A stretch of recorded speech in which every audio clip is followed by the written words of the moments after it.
hooaja esimene meistrite nurk algab loomulikult puumarketist. Lähme võtame vajalikud materjalid. Mul on plaanis valmistada üks peegliraam. Kuna peegliraami liistud on väikese viguriga, siis ma võtan endal materjaliks tegelikult üldse kaseliimpuit kilbi, lõikan oma liistud sellest ja freesin siia sooned sisse. Lisaks sellele peegli taha on vaja tagaplaat, selle võtame loomulikult hobiplaatide riiulist.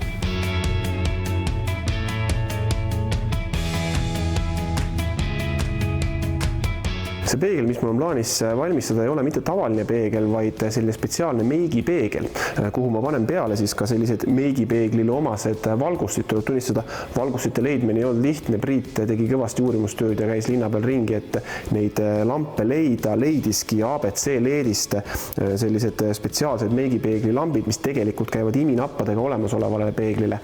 Aga meie saame siin oma käsitööringis need paigaldada siis peegli raamile. Nagu ma ütlesin, peegliraami ma plaanin teha liimpuit kilbist. Selleks oli see liimpuit kilp mul vaja ribadeks lasta. Muide, kilbi ribadeks lõikamiseks ei ole tingimata vaja suurt ja põhjalikku saepinki. Selleks on ka lihtsamaid vahendeid, näiteks kas siis joonlauaga sukelsaag või selline spetsiaalne järkamissaag, kus on siis selliste väikeste tööde jaoks mõeldud saepingi laadne moodustis peal. Mina seda kasutasingi. Teen siin ühe näidislõike ka, et kuidas see liist võiks välja tulla.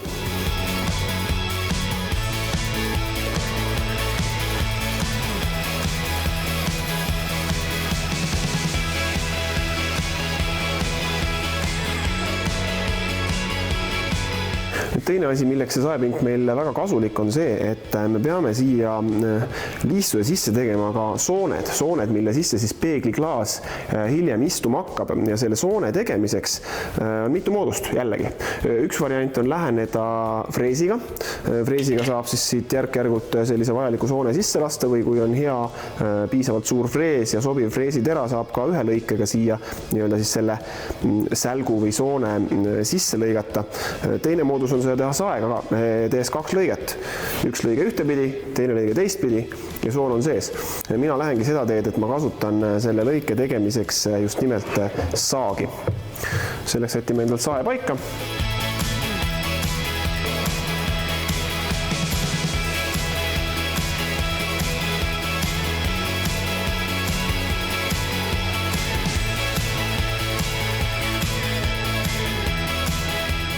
Nii lihtne see ongi. Selle lõike puhul on lihtne asi see, et see saetera ei pea nüüd poole milli pealt täpne olema. Kui sul lõikab saetera siit mõlemat pidi lõigates natukene sügavamalt sisse, siis see ei tee otseselt mitte midagi. Lõpptulemus ikkagi jääb piisavalt õige, et siit saab juba edasi minna.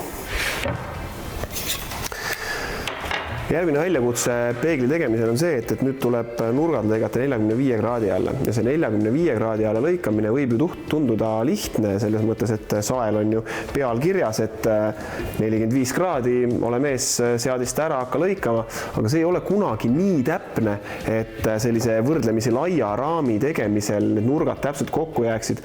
Nii et eks see võtab natukene pusima, natuke võib-olla tahab saag timmimist ja lõppkokkuvõttes siis asi taandub sellele, et kui täpset tööd te tahate ja millega te ise lõpuks lepite.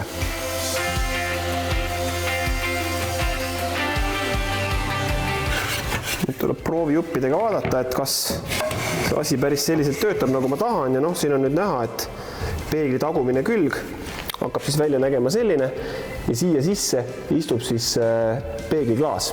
Nüüd esikülg tahab veel tegelikult natukene täiendamist, sellepärast, et need samad valgustid, need on ühendatud sellise peenikese kaabliga. Ja nüüd on mul 2 moodust, kuidas asja lahendada. Üks variant on see, et ma teen sisse augud nende kohtade peale, kus peaksid need pirnid tulema ja kaablid jooksevad tagant. Teine variant on see, et ma panen need kaablid jooksma siit samast eest. See on see moodus, mille mina hetkel valin. Aga selleks, et see kaabel nüüd oleks kena või ilusti viimistletud, selle kaabli paigaldamine, selleks ma teen siia kaabli jaoks samuti sisse sooned. Nende soonte tegemisel saan ma samamoodi kasutada jälle seda sama saepinki, sellepärast, et saeleht on umbes täpselt nii nii lai, kui laia soont mul sinna sisse vaja teha on.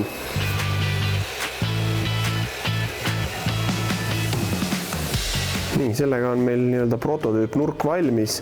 Esikülg näeb siis välja selline, kus on soon sees. Siia soone sisse saan ma pärast toppida täpselt selle kaabli ja siin on mul veel üks kavalus, kuidas ma selle soonega kinni katan. Ja nagu ma näitasin, siis tagumine külg on sellise servaga, kuhu peale ma saan panna peegli. Nüüd raami koostamisel on mitmeid erinevaid variante. Üks variant on lihtsalt panna vahele liim ja loota nii-öelda liimliitele. Teine variant on siia panna mingisugused tüüblid, mis tööriist kellelgi kodus on, mis mugavam on. Mina soovitan ikkagi mingisuguse tüüblilaadse asja siia vahele panna, siis jääb see nurgaliide tugevam. Liimimisetapi jätame siin vahele, seda me oleme oma saates varem näidanud ka.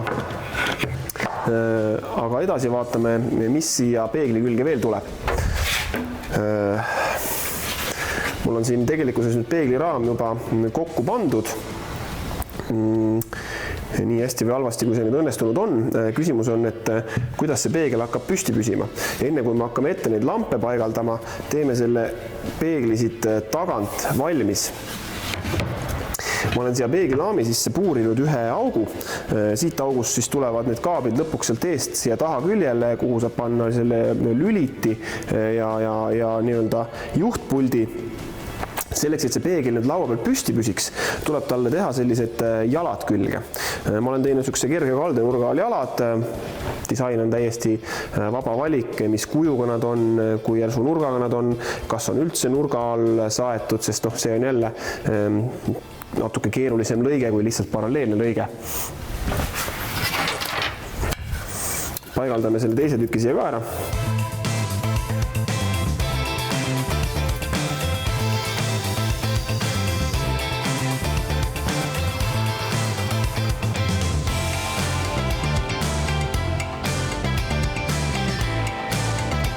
Ja nüüd ei jää muud üle, kui tagumine plaat peale panna ja see peegel siia sisse kinni keerata.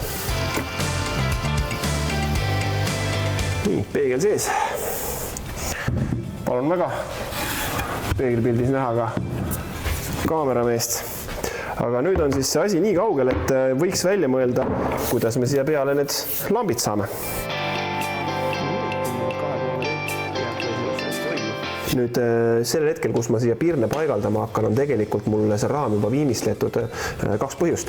Esiteks, pirnide vahelt on pärast väga keeruline seda viimistleda. Teiseks, ega palja puidu peale kahepoolne teip väga hästi kinni ei jää ka. Lakitud pinna peale jääb see teip juba päris hästi.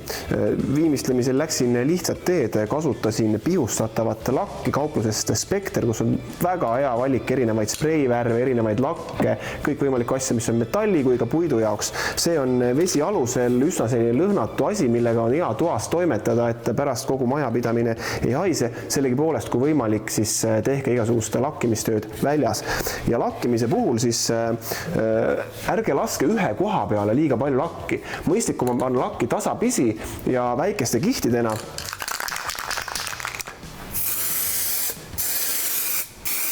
Siis ei teki seda ohtu, et teil see lakk jooksma hakkab või kuskil seda liiga palju on.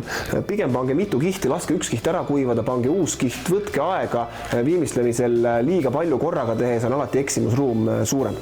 Ja nagu viimistlemise puhul ikka üldjuhul kihtide vahel tasub natuke lihvida, sellepärast et lakk ja muud viimistlusvahendid tõstavad natukene puidukarva ülesse.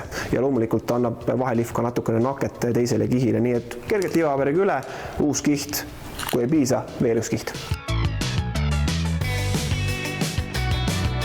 Nüüd selleks, et see kaabel siin ära peita ja see soon kinni katta, leidsime poest sellised põrandaliistud tegelikult, mis käivad siis kuskile põranda jätkukohtade vahele või ukse alla.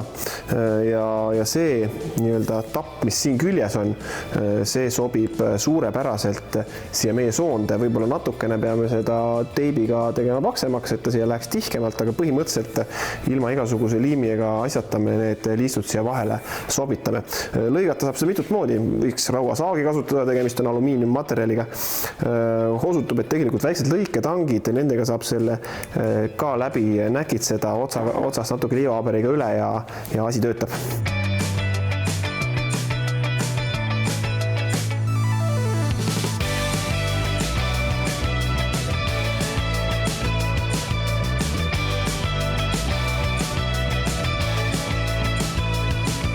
selline see meigipeegel sai. Ma usun, et ühele noorel neiule on see üks väga hea täiendus oma öökapi peale ja projekti saab teha mitut moodi. Mina tegin täna selliselt.